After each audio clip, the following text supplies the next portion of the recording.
नमस्कार दोस्तों, study with पीके की यूट्यूब चैनल पे आपका स्वागत है। आज की इस वीडियो में हम छत्तीसगढ़ में जलवायु को पढ़ेंगे। यह छत्तीसगढ़ के भूगोल का ही एक टॉपिक है। छत्तीसगढ़ भूगोल स्टार्ट करने से पहले मैंने आपको बताया था कि कुछ इम्पोर्टेंट फैक्ट्स, कुछ जानकारियाँ दूंगा भूगोल के बारे में। उसके बाद हम लोग छत्तीसगढ़ के भूगोल को पढ़ने वाले थे, लेकिन मैंने वो फैक्ट्स तथा जानकारी आपको नहीं बताई थी। तो इस वीडियो में मैं आपको कुछ फैक्ट्स के बारे में बताऊंगा, कुछ जानकारी बताऊंगा। उसके बाद ही हम लोग छत्तीसगढ़ में जलवायु के बारे में पढ़ेंगे। तो चलिए स्टार्ट करते हैं।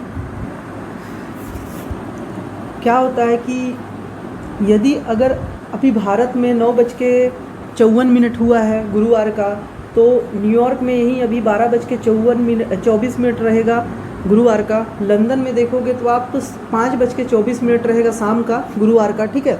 उसी टाइप से टोक्यो में शुक्रवार का 1:24 रहेगा, मतलब मिडनाइट का। तो डिफरेंट कंट्रीज में डिफरेंट टाइमिंग होती है, ठीक है। तो ऐसा क्यों होता है, इसके बारे में हम लोग थोड़ा जान लेते हैं।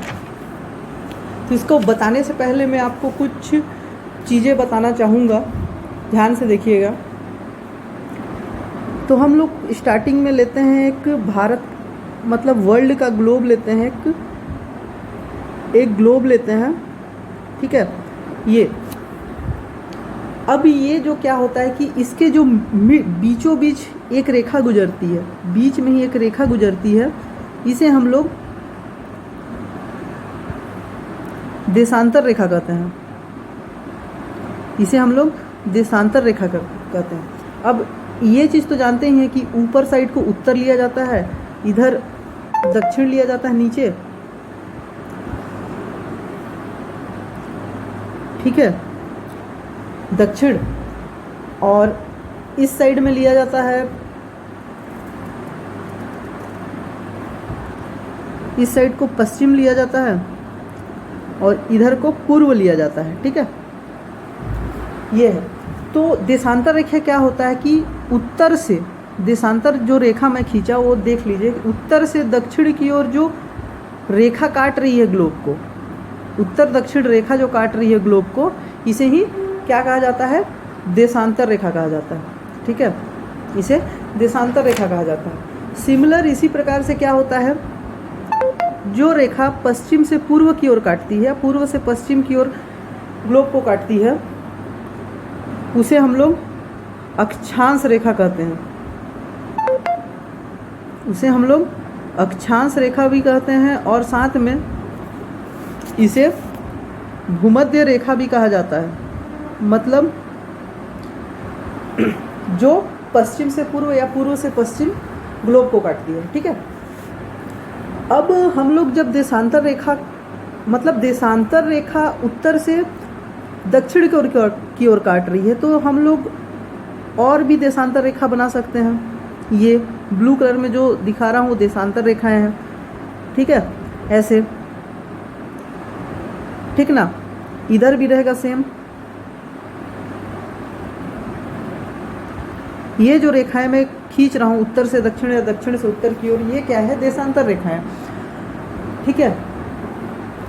ये जो मिड में जो काटती है देशांतर रेखा, बीचों बीच में जो रेखाएं काटती है उत्तर से दक्षिण की ओर, इसे 0 डिग्री देशांतर रेखा कहा जाता है। 0 डिग्री देशांतर रेखाएं कहा जाता है, ठीक है। अब ये जो देशांतर रेखा है, ये जो बनाया मैं उत्तर से दक्षिण की ओर, जो रेखा है ब्लू कलर में बनाया देशांतर रेखा, ये देशांतर रेखाओं की जो संख्या होती है, ये होता है 360। मतलब कि एकक डिग्री में ये जो पूरा ग्लोब है कितना 360 डिग्री का ही होता है, तो एकक डिग्री में एकक देशांतर रेखाएं होंगी, ऐसा हम लोग कह सकते हैं, ठीक है। सिमिलर अब हम लोग अक्षांश रेखा की बात करें, तो अक्षांश रेखा क्या होता है, जो पश्चिम से पूर्व की ओर काटती है। तो ये जो बीचों बीच पश्चिम से पूर्व की ओर काट रहा है, जो रेखा रेड कलर में शो कर रहा हूँ, इसे हम लोग 0 डिग्री अक्षांश रेखा कहेंगे, 0 डिग्री अक्षांश रेखा कहेंगे। अब इसके दक्षिण की ओर मतलब नीचे साइड में 90 और अक्षांश रेखाएं होती है। सिमिलर ऊपर की ओर 90 अक्षांश रेखाएं होंगी, ठीक है ना। तो यहाँ से यहाँ तक 90 और यहाँ से यहाँ तक 90 ये अक्षांश रेखाएं हैं, प्लस ये 0 डिग्री का 1 एक जो अक्षांश रेखा है 0 डिग्री पे है, तो टोटल 90 90 दूनी 180 और 1, तो अक्षांश रेखा या भूमध्य रेखाओं की संख्या जो है वो नहीं, 0 डिग्री जो अक्षांश है उसी को ही भूमध्य रेखा कहा जाता है, याद रखिएगा। बाकी जो पश्चिम से पूर्व की ओर काटती हैं उन्हें अक्षांश रेखा कहा जाता है। तो अक्षांश रेखाओं की संख्या 181 रहेगा, ठीक है, ऐसा है। अब देखिए क्या होता है कि हमारा भारत जो है, भारत जो देश है वो एक्चुअल में कहाँ मौजूद है। हम लोग उसका लैटिट्यूड लॉन्गिट्यूड पढ़ते हैं ना, वही है। जैसे देशांतरीय विस्तार का पढ़ते हैं कि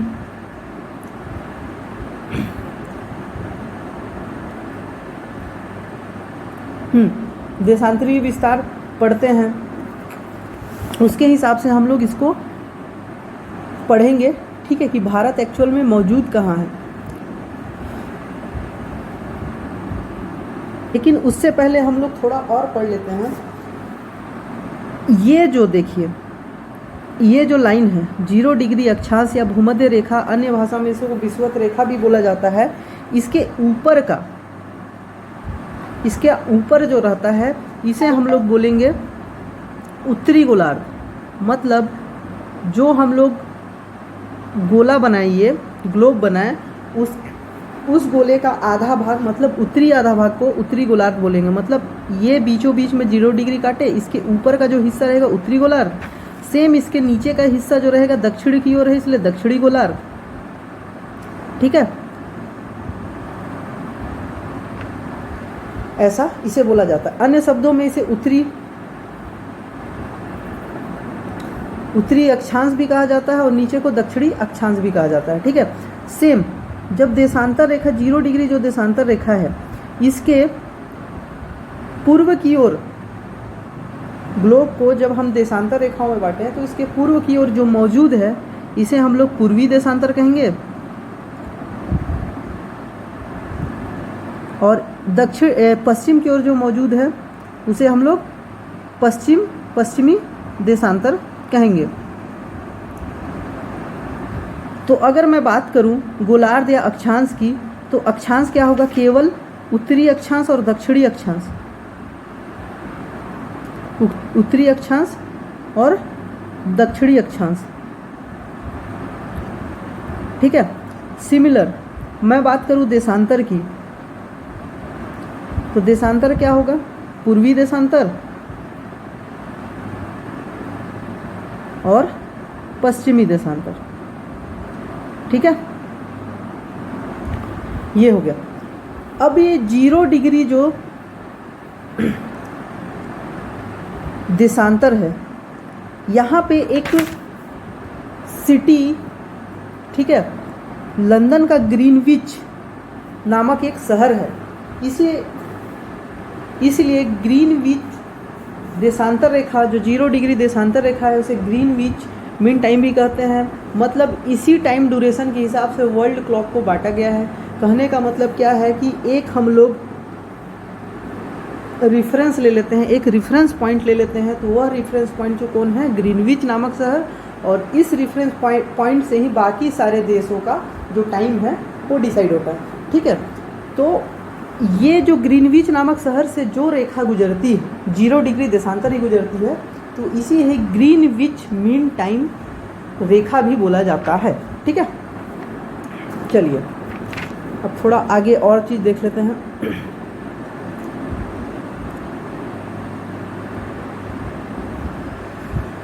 अब मैं बोला था आपको, चलिए ग्लोब में ही देख लीजिए कि अक्षांश रेखा क्या है। अक्षांश रेखा ये है आपका, ठीक है। तो अक्षांश रेखा को ही देखिए कि ये मिड पॉइंट जो है, मिड पॉइंट से या तो उत्तर की ओर जाएगा या तो दक्षिण की ओर जाएगा। जब अक्षांश बढ़ते जाता है तो क्या होता है, यहाँ पे लंबाई ज़्यादा थी, फिर कम होती जाती है लंबाई उसकी, ठीक है ना। अक्षांश रेखा की लंबाई उत्तर से दक्षिण या दक्षिण से मिड पॉइंट से दक्षिण की ओर या मिड पॉइंट से उत्तर की ओर जाने पे क्या होता है, कम हो जाता है। और लास्ट में ये जो पॉइंट है यहाँ पे एक बिंदु के रूप में आ जाता है, तो इस बिंदु को ही हम लोग क्या कहते हैं, ध्रुव कहा जाता है। इस बिंदु को क्या कहा जाता है, ध्रुव कहा जाता है। ठीक है, अब चलिए इस ग्लोब में थोड़ा भारत के बारे में पढ़ लेते हैं, देख लेते हैं क्या होता है। ठीक है,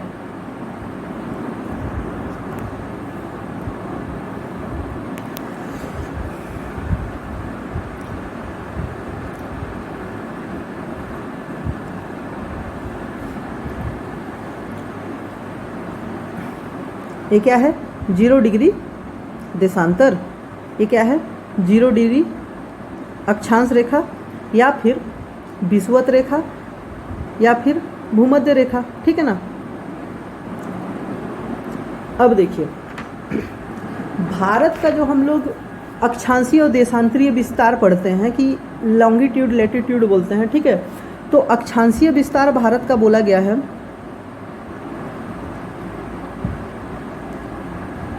8 से 37, मतलब अक्षांश यहाँ पे जो 8वां लाइन आएगा, 8वां डिग्री आएगा, 1 2 3 4 5 6 ऐसे गिनते हुए 8वां आएगा जो, ठीक है, वो भारत का नीचे का हिस्सा रहेगा। ठीक है, तो भारत का यहाँ पे जो रेखा बन रहा है वो 8 डिग्री पे बन रहा है, तो भारत का निचला हिस्सा यहाँ पे कुछ रहेगा। ठीक है,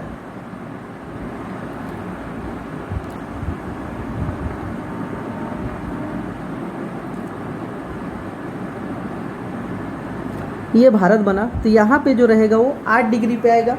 सिमिलर ऊपर का जो हिस्सा रहेगा वो 37 डिग्री अक्षांश रेखा पे आएगा। ठीक है ना, ये अक्षांशीय विस्तार हुआ, ऐसे लिया जाता है। अब सेम हम लोग पढ़ते हैं साथ में भारत का देशांतरीय विस्तार। छत्तीसगढ़ का भी मैं बताया था अक्षांशीय देशांतरीय विस्तार, ऐसे ही आपको मैपिंग करना है। ठीक है, तो देशांतरीय विस्तार जो रहता है छत्तीसगढ़ का, एक्चुअल में मैंने यहाँ पे 8 और 37 बताया, लेकिन इसका एक्चुअल 8.4 से 37.6 है। ठीक है, ये याद रखिएगा अक्षांशीय विस्तार। और देशांतरीय विस्तार 68 97 पढ़ते हैं हम लोग याद करने के लिए, लेकिन इसका एक्चुअल जो है वो 68.7 से 97.25 रहता है। ठीक है ना, 68-57, मतलब यहाँ का जो हिस्सा है, जो पश्चिमी हिस्सा है, वो 68 डिग्री जो देशांतर है वहाँ पे आएगा, और इसका जो पूर्वी हिस्सा है, यहाँ का पॉइंट जो है वो आपका 97 डिग्री देशांतर रेखा पे आएगा। तो भारत का मैपिंग हो गया। ठीक है, अब ग्रीनविच जो टाइम है, मैं बोला 0 डिग्री यहाँ पे, अब भारत कहाँ मौजूद है, यहाँ पे, तो हम कह सकते हैं कि ग्रीनविच नामक शहर भारत के किस दिशा में है,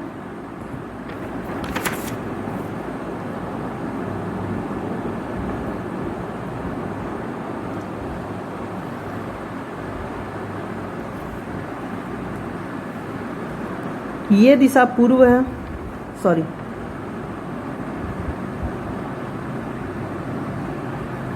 पश्चिम, उत्तर, दक्षिण और पूर्व। ठीक है, तो ग्रीनविच जी भी लिख रहा हूँ, ग्रीनविच जो भारत के पश्चिम दिशा में है, या ग्रीनविच से जो भारत है वो पूर्व दिशा की ओर है। ग्रीनविच जो है भारत से पश्चिमी दिशा की ओर है, लेकिन ग्रीनविच से भारत जो है वो पूर्व दिशा की ओर में मौजूद है, ये हम बोल सकते हैं। ठीक है, अब इसको मैं 4 पार्ट में डिवाइड किया। अब चारों पार्ट का अपना सेपरेट नाम है। ये बताइए, ये वाला जो एरिया है इसे हम लोग क्या बोलेंगे? देखिए, यहाँ से यहाँ ऊपर की ओर हम लोग क्या लेते हैं, उत्तरी अक्षांश, तो उत्तरी अक्षांश। ठीक है, और यहाँ से इधर वाला जो पॉइंट है उसे हम लोग क्या बोलते हैं, पूर्वी देशांतर, पूर्वी देशांतर।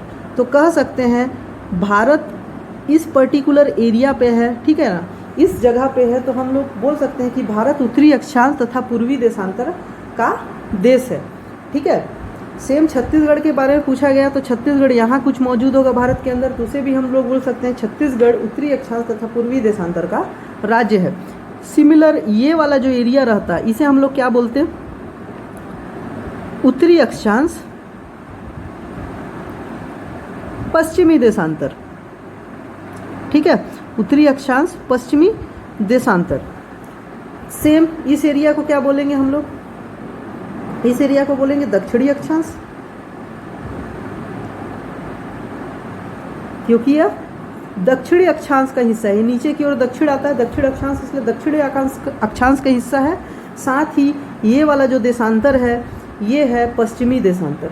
दक्षिणी अक्षांश पश्चिमी देशांतर का ही ये हिस्सा है। साथ में इधर का हम लोग बोलें तो दक्षिणी अक्षांश और पूर्वी देशांतर का हिस्सा। ठीक है,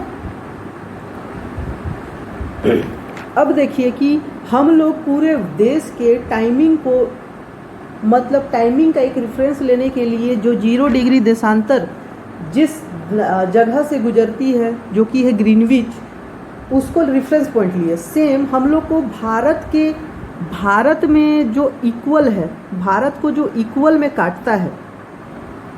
ठीक है, अब ये छोड़िए, भारत का एक नक्शा ही बना लेते हैं नॉर्मल सा, हालांकि अच्छे से बनता नहीं मेरे से।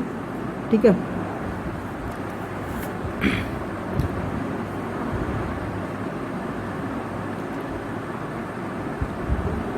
ये मान लीजिए भारत है। ठीक है, तो भारत का जो मिड पॉइंट है, ठीक है, ये यहाँ पे 68 डिग्री से चालू होता है और यहाँ का जो पॉइंट है 97 डिग्री। सेम यहाँ का पॉइंट जो है वो 8 डिग्री और यहाँ का जो पॉइंट था वो था, एग्जैक्ट फिगर लिख देता, 37.6, ये था 8.4, ये था 68.7, अब ये था 97.25। ठीक है, ऐसा है। अब पूरे देश के लिए हम लोग जो रेफरेंस पॉइंट लिए ग्रीनविच, जो कि पूरे ग्लोब को 0 डिग्री या फिर बीचों बीच काटता है, उसी प्रकार से हम लोग को पूरे इंडिया का एक रेफरेंस पॉइंट लेना होगा ताकि पूरे इंडिया में एक समय रहे। कैसे? ये जो एरिया है इसे पूर्वी एरिया, ये पश्चिमी एरिया। ठीक है, अब देखिए सूर्य जो है उगता कहाँ है? पूर्व में उगता है और पश्चिम में जाके ढल जाता है। तो कहने का मतलब यह है कि जब पूर्व में उगता है तो बोल सकते हैं कि ये जो पॉइंट है स्टार्टिंग का, पूर्वी जो पॉइंट है भारत का, जो कि है अरुणाचल प्रदेश। ठीक है ना, जो कि है अरुणाचल प्रदेश, और ये जो पश्चिमी पॉइंट है जो कि है गुजरात।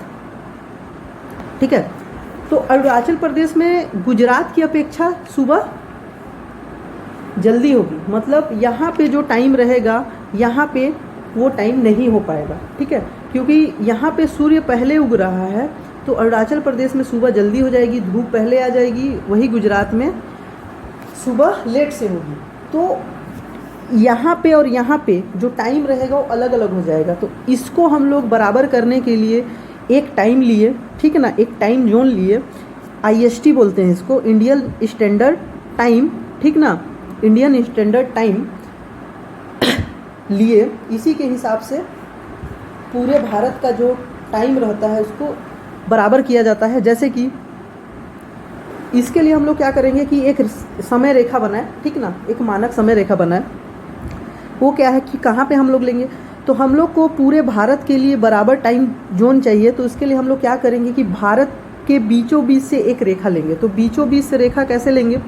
68.7 यहाँ पर और यहाँ पे कितना है 97.25, दोनों का एक एवरेज निकाल लेंगे। तो बीचों बीच का जो हिस्सा रहेगा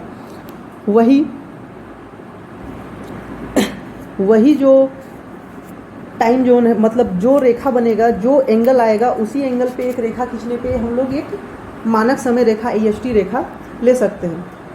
ठीक है ना, तो ये लगभग कितना आएगा? ये आएगा 82.97।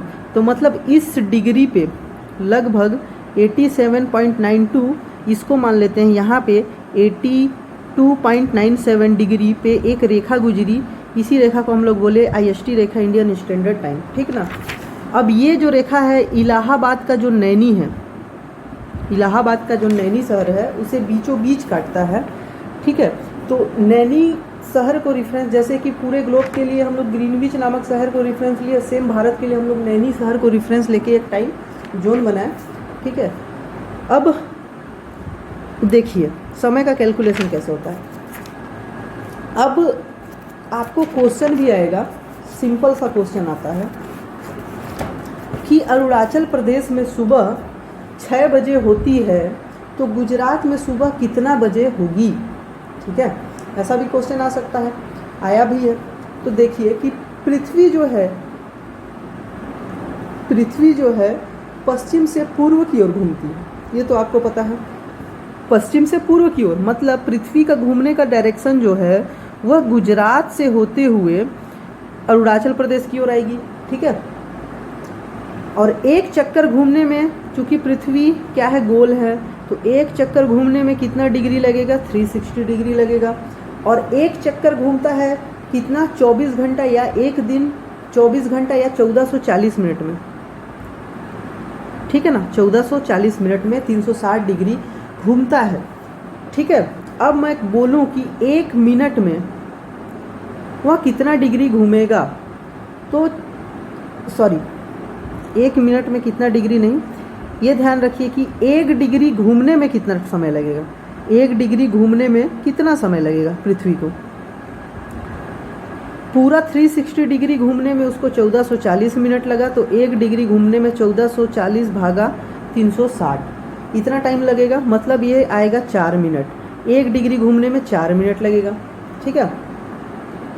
अब यहाँ पे 68.7 था गुजरात पे, और ये जो अरुणाचल प्रदेश वहाँ में 97.25 है, तो कितना डिग्री का अंतर है ये देख लीजिए। तो 97.25 माइनस 68.7, लगभग 30 डिग्री का अंतर है गुजरात और अरुणाचल प्रदेश के मध्य। तो एक डिग्री घूमने में कितना समय लगा, 4 मिनट। तो गुजरात से अरुणाचल प्रदेश पहुंचने में मतलब 30 डिग्री घूमने में कितना समय लग जाएगा पृथ्वी को, 4 गुणे 30 मतलब कि 120 मिनट या फिर 2 घंटे। तो अरुणाचल प्रदेश में यदि सुबह 6 बजे होता है तो गुजरात में सुबह 2 घंटे बाद या फिर 8 बजे होगा, ठीक है। ऐसा रहता है इसका कॉन्सेप्ट।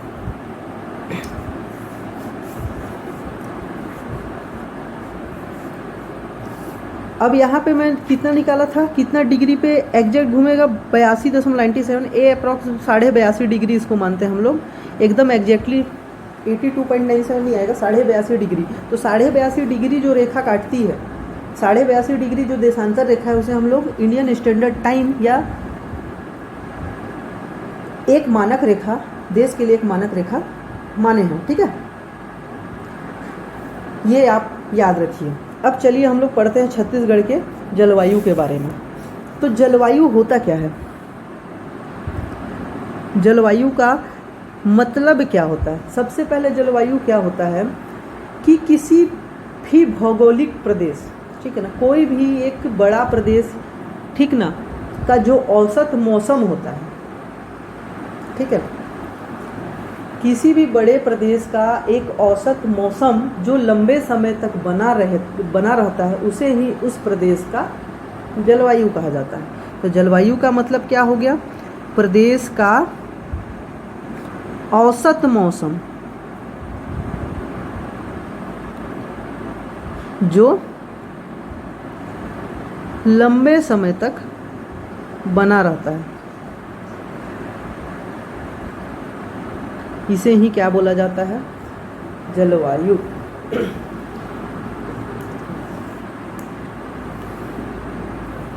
कहने का मतलब क्या है कि कोई भी प्रदेश है, वहाँ पे साल भर में अलग अलग प्रकार की मौसम बने रहते हैं, कभी धूप होगा, कभी ठंडी होगा, कभी बरसात होगा, लेकिन उसका जो एक एवरेज मतलब धूप, बरसात, ठंडी, इस पतझड़, ये सब का एक एवरेज मौसम निकाला जाता है, ठीक है, जो कि उस प्रदेश में लंबे समय तक हो, सबसे जब ज़्यादा लंबे समय तक रहे उसे ही हम लोग उस प्रदेश का जलवायु कहेंगे।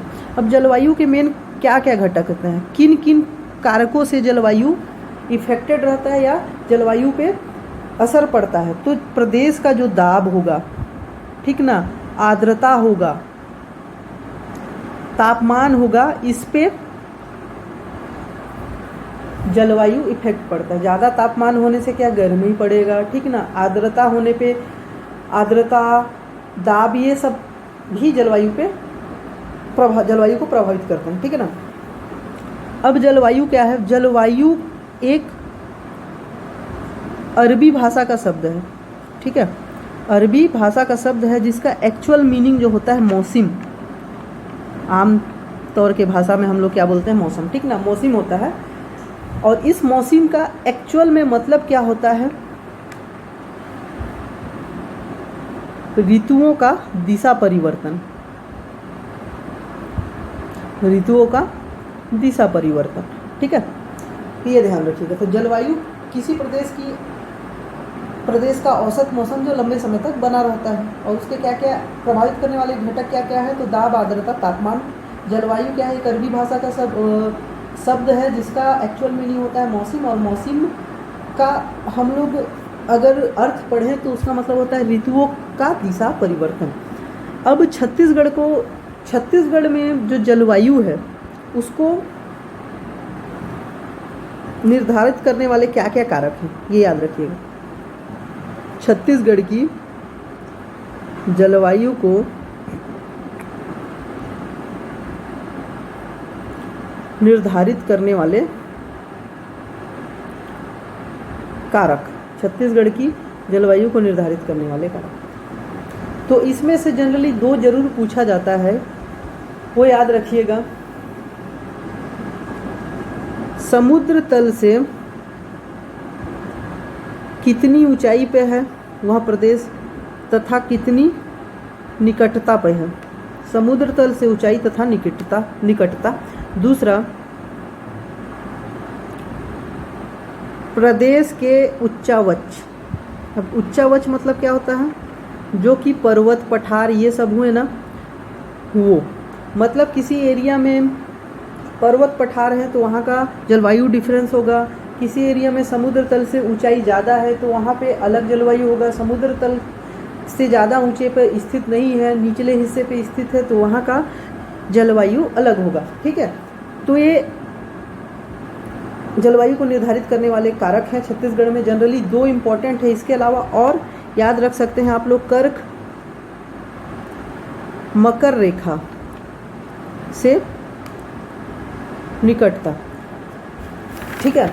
कर्क मकर रेखा से निकटता।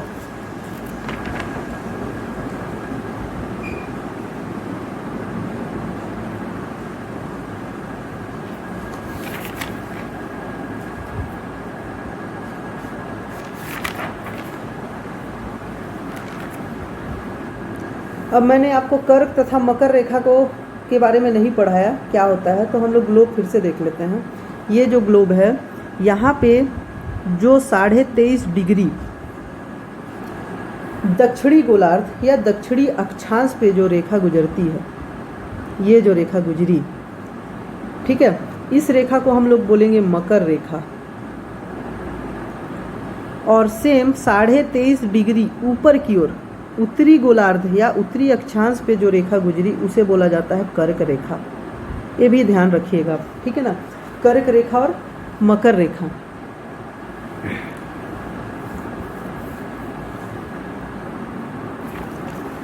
चलिए, और क्या क्या कारक हैं? तो और कारक हम लोग इसका पढ़ सकते हैं। महासागरीय धाराएं। महासागरीय धाराएं भी इफेक्ट करती हैं। अगला क्या है? जलखंड तथा जो स्थल खंड होते हैं, जलखंड स्थल खंड में चलने वाली हवाएं, ठीक है, ये भी प्रभावित करती हैं छत्तीसगढ़ की जलवायु को या फिर निर्धारित करती हैं, ठीक है। इसके अलावा पर्वत श्रेणी,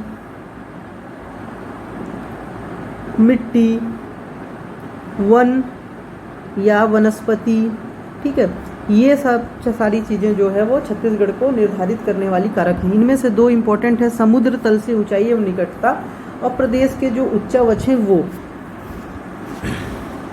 ठीक है, नेक्स्ट टॉपिक, छत्तीसगढ़ की जलवायुीय विशेषताएं। अब छत्तीसगढ़ की जो जलवायु है उसकी कुछ विशेषताएं हैं, कुछ फैक्ट्स हैं, इम्पोर्टेंट हैं, जो याद रखने की ज़रूरत है, जो एग्जाम में पूछे जाते हैं। छत्तीसगढ़ की जलवायवीय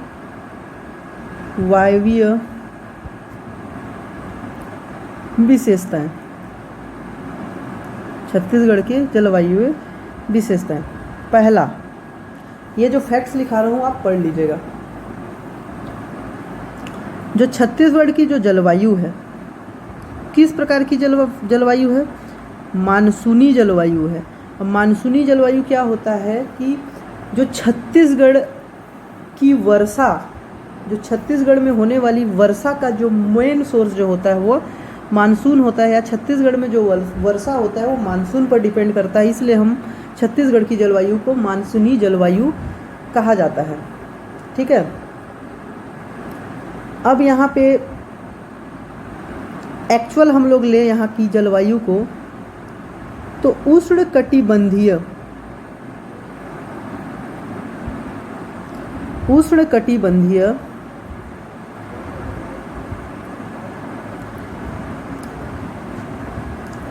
मानसूनी जलवायु, यहाँ की जो जलवायु है उष्णकटिबंधीय मानसूनी। अब ये उष्णकटिबंधीय कैसे आया, मानसूनी क्यों आया तो बता दिया। मानसूनी इसलिए आया क्योंकि छत्तीसगढ़ में वर्षा का जो मेन सोर्स है वो मानसून है, लेकिन यहाँ पे उष्णकटिबंधीय कैसे आया उसको आप थोड़ा सा देख लीजिए। तो ये जो ग्लोब है इसमें सारे रेखाओं के बारे में आपको मैं बता दिया हूँ। ठीक है,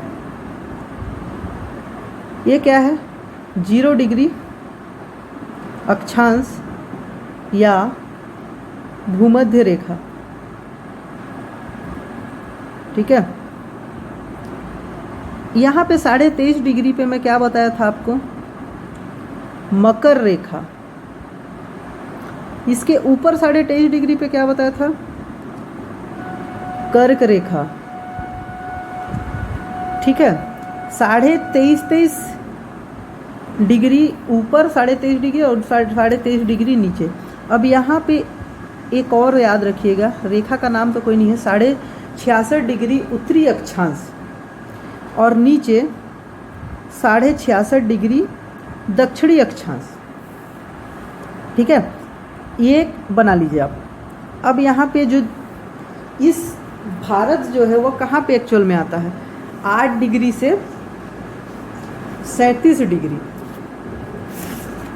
कहाँ था एक्चुअल में, 8 डिग्री से 37 डिग्री इसका अक्षांशीय विस्तार में बताया था। ठीक है, सिमिलर छत्तीसगढ़ जो है, जब मैं छत्तीसगढ़ के बेसिक चीज़ों के बारे में बता रहा था तो छत्तीसगढ़ का जो अक्षांशीय विस्तार है वो मैंने बताया था 17.46 डिग्री से उत्तरी अक्षांश से 24.5 डिग्री उत्तरी अक्षांश को। ठीक है, अब ये 23.5 डिग्री है, ये जो कर्क रेखा है 23.5 डिग्री है। ठीक है, अब ये 23.5 डिग्री है, यहाँ पे क्या है, लोएस्ट पॉइंट पहले देखते हैं, 17 डिग्री उत्तरी अक्षांश की बात की है, उत्तरी, तो उत्तरी अक्षांश से 0 डिग्री से ऊपर की ओर, तो यहाँ पे कुछ आएगा 17 डिग्री, 17.5 या 17.46 डिग्री आएगा। छत्तीसगढ़ का लोएस्ट पोर्शन जो कोंटा है वो। ठीक है, और यहाँ पे कुछ कितना डिग्री, ये तो 23.5 डिग्री जो हो गया कर्क रेखा, लेकिन इसके ऊपर बोला है 24.5 डिग्री, 24.5 डिग्री, मतलब यहाँ पे आएगा ये छत्तीसगढ़ का ऊपरी हिस्सा। ठीक है, बलरामपुर जिला। अब देखिए, अब ये जो मैंने डिग्री के हिसाब से छत्तीसगढ़ ग्लोब को जो डिवाइड किया, यहाँ पे किस किस प्रकार की जलवायु पाई जाती है वो देख लीजिए। तो 23.5 डिग्री से 0 डिग्री उत्तरी और 0 डिग्री से 23.5 डिग्री दक्षिणी जो गोलार्ध है, यहाँ पे आपको उष्णकटिबंधीय जलवायु पाई जाती है। उष्णकटिबंधीय जलवायु क्षेत्र है। ठीक ना, ये जो एरिया है उष्णकटिबंधीय जलवायु क्षेत्र है। ठीक। नेक्स्ट 23.5 डिग्री से 66.5 डिग्री 23.5 डिग्री से 66.5 डिग्री किस ओर? उत्तर की ओर।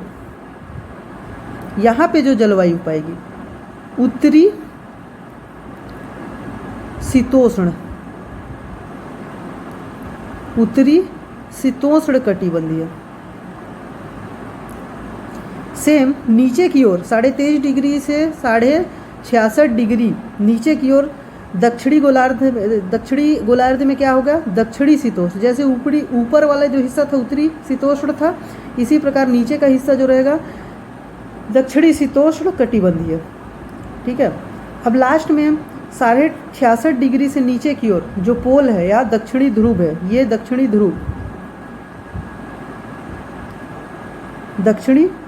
ध्रुव, इसको 90 डिग्री बोलेंगे, और इसको उत्तरी जो ध्रुव है, उत्तरी ध्रुव, इसको भी 90 डिग्री बोलेंगे।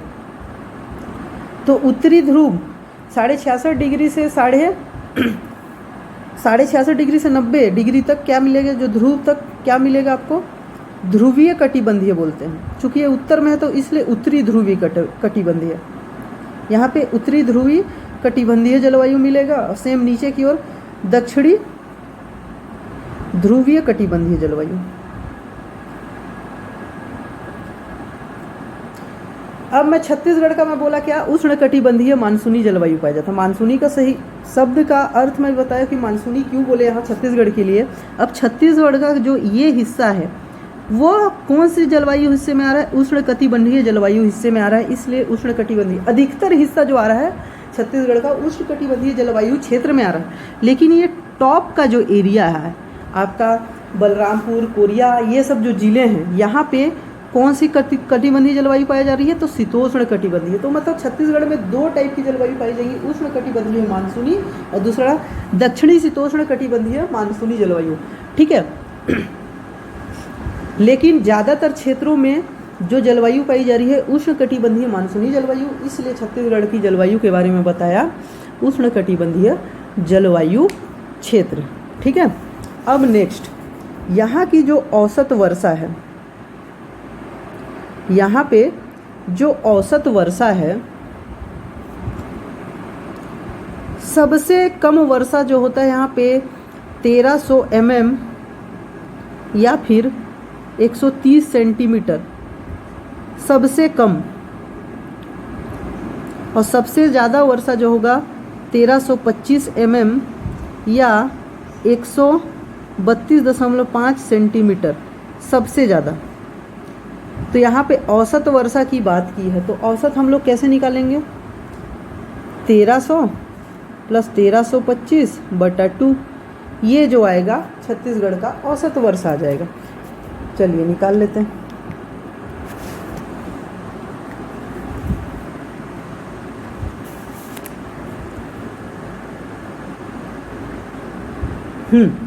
कितना आएगा ये? 2625 डिवाइडेड 2 या फिर 1312.5 अप्रॉक्स 131 सेंटीमीटर आएगा। ठीक है ना। अप्रॉक्स 131 नहीं, आप 130 तक याद रखिएगा कि 130 सेंटीमीटर यहाँ की औसत वर्षा है। अब यहाँ की जलवायु को अफेक्ट करने वाले में कारक में एक चीज़ बताया था, समुद्री सतह से ऊंचाई और निकटता में भी यहाँ का जलवायु निर्भर करता है।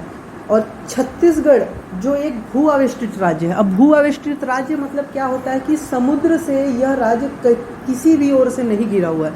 मतलब इसका छत्तीसगढ़ का कोई सा भी हिस्सा समुद्र के किनारे अवस्थित नहीं है। तो इस प्रकार के ही राज्य को या इस प्रकार के क्षेत्र को ही भू आवेष्टित राज्य कहते हैं, क्षेत्र कहते हैं। तो छत्तीसगढ़ भी भू आवेष्टित राज्य है।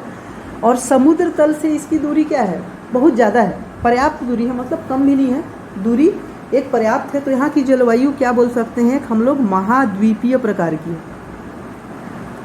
महाद्वीपीय प्रकार की जलवायु। क्यों? इसके पीछे लॉजिक क्या बताया? क्योंकि यह एक क्या है? भू आवेष्टित राज्य। दूसरा चीज क्या बताया? समुद्र तल से दूरी, ठीक है, समुद्र तल से दूर।